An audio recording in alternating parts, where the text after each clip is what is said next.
अस्सलाम वालेकुम। ਕੀ ਹਾਲ ਚਾਲ ਹੈ? ਠੀਕ ਹੋ? ਤਬੀਅਤਾਂ ਠੀਕ ਨੇ? ਲੋ ਜੀ, ਗੱਲਾਂ ਬੜੀਆਂ ਜ਼ਬਰਦਸਤ ਜ਼ਹਿਨ ਚ ਆਈਆਂ ਨੇ ਤੇ ਕੁਝ ਖਬਰਾਂ ਸੁਣੀਆਂ ਨੇ ਤੇ ਮਜ਼ਾ ਬੜਾ ਆਇਆ। ਛੋਟੇ ਹੁੰਦੇ ਸੀ, ਲੜਾਈ ਝਗੜਾ ਹੋਣਾ ਤੇ ਮੁੰਡਿਆਂ ਨੇ ਕਹਿਣਾ ਕਿ ਵੀ ਇੱਥੇ ਖਲੋਤਾ ਰਹੀ, ਮੈਂ ਆਪਣੇ ਵੱਡੇ ਭਰਾ ਨੂੰ ਲੈ ਕੇ ਆਉਣਾ। ਤੇ ਕਈ ਦਫਾ ਇਸ ਤਰ੍ਹਾਂ ਹੁੰਦਾ ਸੀ ਕਿ ਵੱਡੇ ਭਰਾ ਥੋੜੇ ਸ਼ਰੀਫ ਹੁੰਦੇ ਸੀ ਤੇ ਛੋਟੇ ਸਿਰ ਡੰਡੀ ਪੱਟੀ ਕਾਇਮ ਹੁੰਦੇ ਸੀ ਤੇ ਛੋਟੇ ਭਰਾ ਕੀ ਕਹਿੰਦੇ ਸੀ, ਜਾ ਕੇ ਲੜਾਈ ਲੜੂਈ ਹੋਣੀ ਵੱਡੇ ਭਰਾ ਦੀ ਤੇ ਪਤਾ ਚੱਲਣਾ ਕਿ ਚੁੱਪ ਕਰਕੇ ਆ ਗਿਆ। ਛੋਟੇ ਨੇ ਜਾ ਕੇ ਨਾ ਕਿ ਉਹ ਵੱਡਾ ਭਰਾ ਸੀ, ਮੇਰਾ ਸ਼ਰੀਫ ਆਦਮੀ ਹੈ ਤੇ ਮੈਂ ਉਹ ਨਹੀਂ ਹੈਗਾ।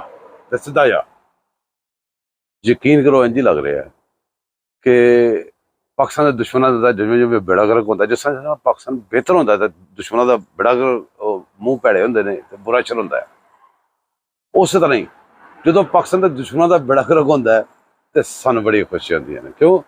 ਅਸੀਂ ਖੈਰ ਖਾ ਗਏ ਪਾਕਿਸਤਾਨ ਦੇ, ਸਾਨੂੰ ਕਿਸੇ ਬੰਦੇ ਨਾਲ ਕੋਈ ਗਰਜ਼ ਨਹੀਂ ਹੈਗਾ। ਸਾਡੇ ਉਹਨਾਂ ਨਵਾਜ਼ ਸ਼ਰੀਫ ਆਵੇ, ਸ਼ਬਾਜ਼ ਸ਼ਰੀਫ ਆਵੇ, ਸਾਡੇ ਉਹਨਾਂ ਜਿਹੜਾ ਮਰਜ਼ੀ ਆਵੇ, ਇਮਰਾਨ ਖਾਨ ਆਵੇ, ਸਾਡੇ ਮੁਲਕ ਦੀ ਬਿਹਤਰੀ ਹੋਣੀ ਚਾਹੀਦੀ, ਮਹਿੰਗਾਈ ਤੇ ਕੰਟਰੋਲ ਹੋਣਾ ਚਾਹੀਦਾ, ਦੂਸਰੀ ਚੀਜ਼ਾਂ ਕੰਟਰੋਲ ਹੋਣੀ, ਸਾਨੂੰ ਸਿਰਫ ਇਹ ਚੀਜ਼ਾਂ ਚਾਹੀਦੀਆਂ ਨੇ, ਸਾਨੂੰ ਕਿਸੇ ਚੀਜ਼ ਨਾਲ ਕੋਈ ਗਰਜ਼ ਨਹੀਂ ਹੈਗਾ। ਦੇਖੋ ਜੀ, ਇੱਕ ਮੈਂ ਚੀਜ਼ ਸੁਬਾਹ ਸੋਚ ਰਿਹਾ ਸੀ, ਉਹ ਬੜੀ ਗੌਰ ਤਲਬ ਗੱਲ ਹੈ। ਮੈਂ ਸੁਬਾਹ ਖਬਰ ਸੁਣੀ, ਇਹ ਕਲਿੱਪ ਕਹਿੰਦੇ ਮੈਂ ਕਿਤੇ ਵੀ ਲਾ ਦੇਣਾ ਤੁਹਾਨੂੰ, ਪਰ ਤੁਹਾਨੂੰ ਪਤਾ ਹੀ ਹੋਏਗਾ ਕਲਿੱਪ ਲਾਉਣ ਦੀ ਜ਼ਰੂਰਤ ਨਹੀਂ। ਕਲਿੱਪ ਐਵੇਂ ਲਾ, ਉਹ ਚੀਜ਼ ਦਾ ਲਾਈਦਾ ਜਿਹੜੀ ਤੁਹਾਨੂੰ ਘੱਟ ਲੋਕਾਂ ਨੂੰ ਪਤਾ ਹੁੰਦਾ। ਉਹ ਗੱਲ ਹੈਗੀ ਹੈ ਕਿ ਜਦੋਂ ਮਦੀਨਾ ਸ਼ਰੀਫ ਦੇ ਵਿੱਚ ਮਦੀਨਾ ਸ਼ਰੀਫ ਦੀ ਬੇਹਰਮਤੀ ਕੀਤੀ ਗਈ ਸੀ ਤੇ ਲੋਕ ਫੜ ਲਏ, ਸੌਦੀ ਗੌਰਮੈਂਟ ਨੇ ਬੰਦ ਕਰਤੇ ਤੇ ਸ਼ਬਾਜ਼ ਸ਼ਰੀਫ ਨੇ ਜਾ ਕੇ ਉਹਨੂੰ ਛੁਡਾਇਆ। ਹੁਣ ਸਾਰੇ ਲੋਕ ਜਿਹੜੇ ਜਿੱਥੇ ਇਹ ਕਹਿੰਦੇ ਨੇ ਕਿ ਜਿਹਨਾਂ ਦਾ ਜ਼ਵਾਲ ਉੱਥੇ ਸ਼ੁਰੂ ਹੋ ਗਿਆ ਸੀ, ਮੇਰੇ ਸਮੇਤ ਸਾਰੇ ਇਹੀ ਕਹਿੰਦੇ ਨੇ ਕਿ ਇਹਨਾਂ ਦਾ ਜ਼ਵਾਲ ਉੱਥੇ ਸ਼ੁਰੂ ਹੋ ਗਿਆ ਸੀ, ਮਦੀਨਾ ਸ਼ਰੀਫ ਦੀ ਬੇਹਰਮਤੀ। ਕਿਉਂਕਿ ਅੱਲਾਹ ਪਾਕ ਜਿਹੜਾ ਨਾ ਬੜਾ ਗੈਰਤ ਵਾਲਾ ਹੈ। ਅੱਲਾਹ ਪਾਕ ਨੂੰ ਬੰਦਾ ਕੁਛ, ਤੁਹਾਨੂੰ ਪਤਾ ਜਿਹੜੇ ਕਾਫਰ ਨੇ ਇਹਨਾਂ ਨੂੰ ਪਤਾ ਹੀ ਨਹੀਂ ਕਿਸੇ ਚੀਜ਼ ਦਾ, ਤੇ ਉਹ ਕਈ ਤੇ ਅੱਲਾਹ ਪਾਕ ਨੂੰ ਬੜਾ ਬੁਰਾ ਭਲਾ ਕਹਿ ਲੈਂਦੇ ਨੇ, ਉਹ ਇਗਨੋਰ ਕਰ ਦਿੰਦਾ ਕਿਉਂਕਿ ਇਹਨਾਂ ਲੋਕਾਂ ਦੀ ਔਕਾਤ ਹੀ ਨਹੀਂ ਕਿ ਰੱਬ ਦੇ ਸਾਹਮਣੇ ਕੀ ਚੀਜ਼ ਹੈਗੇ ਨੇ।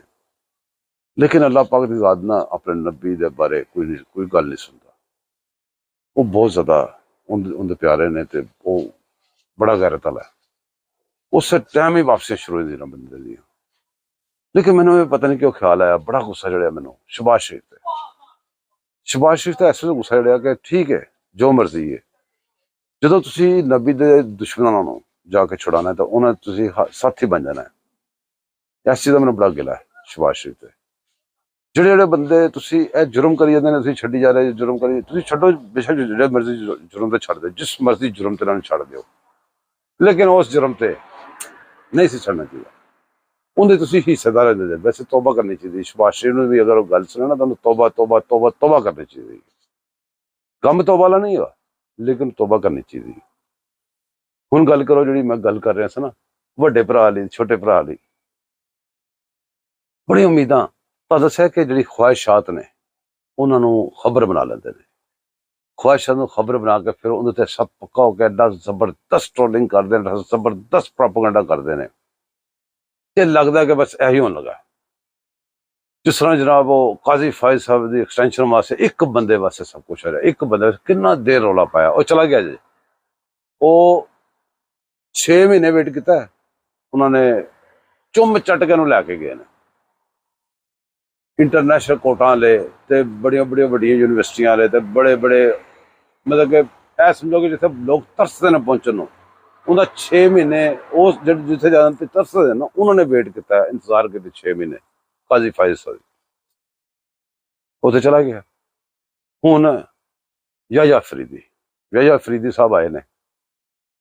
ਇਹਨਾਂ ਦਾ ਪਹਿਲੇ ਖਿਆਲ ਸੀ ਜੀ ਯਾਹਿਆ ਅਫਰੀਦੀ ਸਾਹਿਬ ਤੇ ਹਲਫ ਹੀ ਨਹੀਂ ਚੁੱਕਣਗੇ, ਖਵਾਹਿਸ਼ ਸੀ ਨਾ, ਉਹਨੂੰ ਖਬਰ ਬਣਾਤਾ, ਉਹਨਾਂ ਨੇ ਹਲਫ ਚੁੱਕ ਲਿਆ। ਉਸ ਤੋਂ ਬਾਅਦ ਇਹਨਾਂ ਦਾ ਸੀ ਕਿ ਜੀ ਹੁਣ ਯਾਹਿਆ ਅਫਰੀਦੀ ਸਾਹਿਬ ਤਰਮੀਮ ਨੂੰ ਉਡਾ ਦੇਣਗੇ। ਸਭ ਦਾ ਕਿਸ ਗੱਲ ਤੋਂ ਹੋਇਆ? ਇਹਦਾ ਮਤਲਬ ਹੈ, ਇਹਦਾ ਤਰਜਮਾ ਬੰਦਾ ਕਿ ਯਾਹਿਆ ਅਫਰੀਦੀ ਸਾਹਿਬ ਆਪਣੇ ਆਪ ਨੂੰ ਉਡਾ ਲੈਣਗੇ। ਉਹ ਜਿਹੜੇ ਇੱਥੇ ਆ ਕੇ ਬੈਠੇ ਨੇ ਚੀਫ ਜਸਟਿਸ ਬਣੇ ਨੇ, ਉਸੇ ਤਰਮੀਮ ਦੇ ਵਜ੍ਹਾ ਤੋਂ ਬਣੇ ਨੇ। ਤਰਮੀਮ ਨੂੰ ਉਡਾਉਣ ਦਾ ਮਤਲਬ ਯਾਹਿਆ ਅਫਰੀਦੀ ਸਾਹਿਬ ਖੁਦ ਕਸ਼ਮ ਲਾ ਕਰਕੇ ਨਿਕਲ ਗਏ। ਯਾਹਿਆ ਅਫਰੀਦੀ ਸਾਹਿਬ ਨੂੰ ਇਸ ਚੀਜ਼ ਨਾਲ ਨਹੀਂ ਕਰ ਦੇਗਾ ਕਿ ਮੈਨੂੰ ਚੀਫ ਜਸਟਿਸ ਬਣਾਇਆ ਜਾਂ ਨਹੀਂ ਬਣਾਇਆ।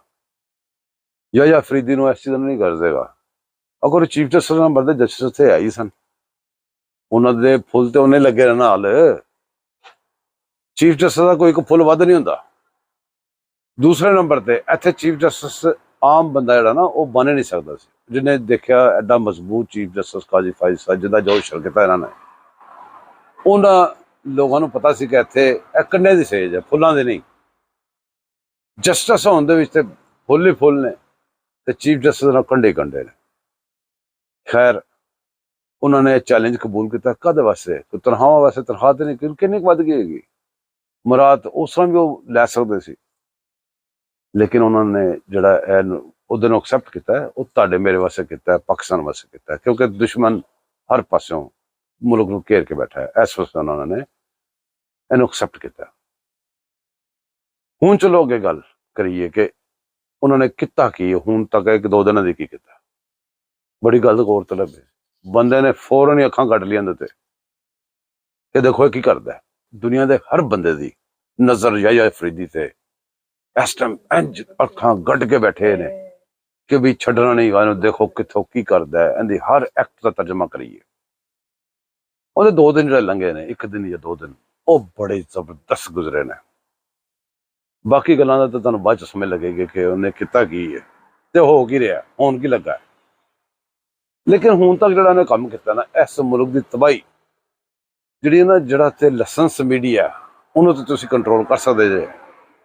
ਜਿਹੜੇ ਯੂਟਿਊਬਰ ਨੇ, ਇਹ ਤੁਹਾਨੂੰ ਪਤਾ ਜਸਟਿਸ ਮਨਸੂਰ, ਇਹ ਮਨਸੂਰ ਕਿੱਡਾ ਜ਼ਬਰਦਸਤ ਜੱਜ ਸੀ, ਕਿੱਡਾ ਆਇਨ ਤੇ ਅਸੂਲ ਤੇ ਚੱਲਣ ਵਾਲਾ, ਬਿਹਤਰੀਨ ਕੰਮ ਕਰਨ ਵਾਲਾ। ਇਹਨੂੰ ਭਲਾ ਕਿਹਨੇ ਪਟਿਆ? ਇਹਨੂੰ ਯੂਟਿਊਬਰਾਂ ਨੇ ਪਟਿਆ।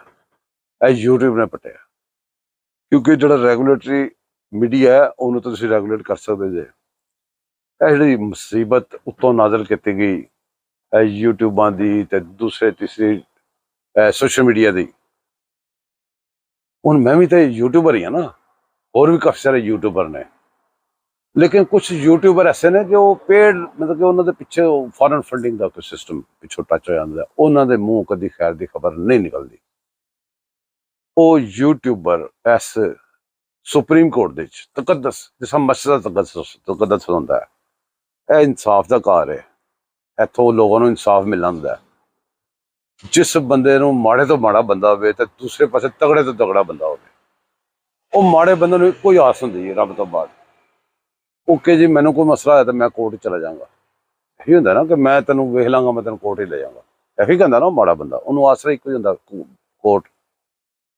ਉਹਨੂੰ ਕੋਰਟ ਵਾਲੇ ਜਿਹੜੇ ਬੰਦੇ ਸੀ, ਕੋਰਟਾਂ ਦੇ, ਉਹ ਤਾਂ ਬੜਾ ਤਕੱਦਸ ਸੀ। ਉੱਥੇ ਨਾਲ ਤਕੱਦਸ ਖਰਾਬ ਹੁੰਦਾ ਸੀ ਕਿਸ ਤਰ੍ਹਾਂ ਯੂਟਿਊਬਰਾਂ ਨਾਲ।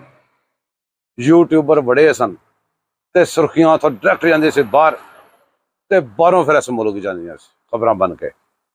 ਉਹ ਥਿੰਕ ਟੈਂਕਾਂ ਨੂੰ ਪੂਰੀ ਲੀਡ ਲੱਗੀ ਤੇ ਪਹਿਲੇ ਥਿੰਕ ਟੈਂਕ ਨੂੰ, ਫਿਰ ਇੱਧਰੋਂ ਇੱਧਰ ਵਾਪਸ ਇੰਝ ਕੜਮਸ ਪਿਆ ਸੀ। ਉਹਨਾਂ ਨੇ ਆ ਕੇ ਸਭ ਤੋਂ ਪਹਿਲੇ ਤੇ ਅਫਰੀਦੀ ਸਾਹਿਬ ਨਮਾਜ਼ ਪੜ੍ਹ ਰਹੇ ਸੀ, ਕੋਈ ਯੂਟਿਊਬਰ ਸੀ, ਉਹ ਤਿਆਰ ਖੜਾ ਸੀ, ਕभी ਮੈਂ ਕੋਈ ਫੋਟੋਆਂ ਬਣਾਵਾਂ, ਉਹਨੂੰ ਅਗਲੇ ਨੇ ਚੁਕਾਇਆ। ਫਿਰ ਉਸ ਤੋਂ ਬਾਅਦ ਉਹਨਾਂ ਨੇ ਦੇਖਿਆ ਇੱਥੇ ਜਨਾਬ ਜਿਹੜਾ ਧਮਾ ਚੌਕੜੀ ਮੱਚੀ ਹੈ, ਹਰ ਟਿਊਬਰ ਵੜ ਰਿਹਾ, ਯੂਟਿਊਬਰ ਵੜ ਰਿਹਾ ਉਰੇ ਪਰੇ, ਉਹਨਾਂ ਨੇ ਚੁਕਾਇਆ। ਬਲਕਿ ਲਿੱਤਰ ਮਾਰਨ ਤੱਕ ਗੱਲ ਕੀ, ਉਹਨਾਂ ਨੂੰ ਬੈਨ ਕਰਤਾ, ਉਹਨਾਂ ਕਹਿੰਦਾ ਕੋਈ ਯੂਟਿਊਬਰ ਨਹੀਂ ਵੜੇਗਾ ਤੇ ਕੋਈ ਇੱਥੇ ਉਹ ਲੰਬੇ ਚੌੜੇ ਚੱਕਰ ਨਹੀਂ ਚੱਲਣਗੇ, ਜਿਹੜਾ ਲਾਇਸੈਂਸ ਮੀਡੀਆ ਉਹ ਸਿਰਫ ਆਏਗਾ। ਉਸ ਤੋਂ ਬਾਅਦ ਉਹਨਾਂ ਨੇ ਮੁਨੀਬ ਨੂੰ, ਉਹ ਬੁਰਾ ਬਾਂਦਰ, ਉਹਨੂੰ ਵਾਪਸ ਪਾਇਆ। ਫਿਰ ਕਦੇ ਨਹੀਂ ਬਣਦਾ, ਜਿਸ ਤਰ੍ਹਾਂ ਕਾਜ਼ੀ ਫਾਇਜ਼ ਸਾਹਿਬ ਦੇ ਟਾਈਮ ਤੇ ਕਹਿੰਦੇ ਸੀ ਨਹੀਂ ਬਣਦੇ, ਉਹ ਜਿਹੜੀ ਹੈਗੀ ਹੈ ਉਹ ਅਪੀਲ ਉਹ ਨਹੀਂ ਸੁਣਨੀ, ਵਜ਼ਾਹਤਾਂ ਕਰਨੀਆਂ ਨੇ। ਕਰੇ ਵਜ਼ਾਹਤ ਉਹਨੂੰ ਤੇ ਕਰੇ। ਉਹਨੇ ਕੀ ਕਿਹਾ? ਉਹਨੇ ਉਹੀ ਗੱਲ ਕਹੀ ਕਿ ਵੀ ਉਹ ਵੱਡਾ ਭਰਾ ਮੇਰਾ ਸ਼ਰੀਫ ਸੀ, ਰਾਮ ਨਾਲ ਸੁਣ ਕੇ ਚਲਾ ਗਿਆ ਤੇ ਮੈਂ ਹੁਣ ਉਹ ਨਹੀਂ ਜਾਏਗਾ। ਇਹਦਾ ਤਰਜਮਾ ਹੀ ਬਣ ਰਿਹਾ। ਬਹਰਹਾਲ ਪਾਕਿਸਤਾਨ ਵਾਸਤੇ ਦੁਆ ਕਰੀਏ, ਬਿਹਤਰ ਜੋ ਪਾਕਿਸਤਾਨ ਵਾਸਤੇ ਹੋਵੇ ਹੁੰਦਾ ਉਹੀ ਹੋਵੇ, ਬਾਕੀ ਕੁਛ ਨਾ ਹੋਵੇ। ਤੁਸੀਂ ਦੁਆ ਕਰੋ, ਮੈਂ ਵੀ ਕਰਨਾ। ਦੁਆਵਾਂ ਤੁਸੀਂ ਮੈਨੂੰ ਯਾਦ ਰੱਖਣਾ, ਮੈਂ ਤੁਹਾਨੂੰ ਦੁਆਵਾਂ ਯਾਦ ਰੱਖਾਂਗਾ। ਚੈਨਲ ਨੂੰ ਸਬਸਕ੍ਰਾਈਬ ਲਾਜ਼ਮੀ ਕਰਨਾ ਜੇ, ਤੇ ਧਿਆਨ ਰੱਖੋ ਆਪਣਾ। ਮੈਂ ਤੁਹਾਨੂੰ ਵੀਡੀਓ ਲਿਆ ਕੇ ਸੁੱਟ ਜਾਵਾਂਗਾ, ਤੁਸੀਂ ਉਹਦੇ ਤੇ ਗੌਰ ਕਰੀਓ, ਥੱਲੇ ਕਮੈਂਟ ਵੀ ਕਰਿਆ ਕਰੋ। ਅੱਲਾ ਹਾਫਿਜ਼।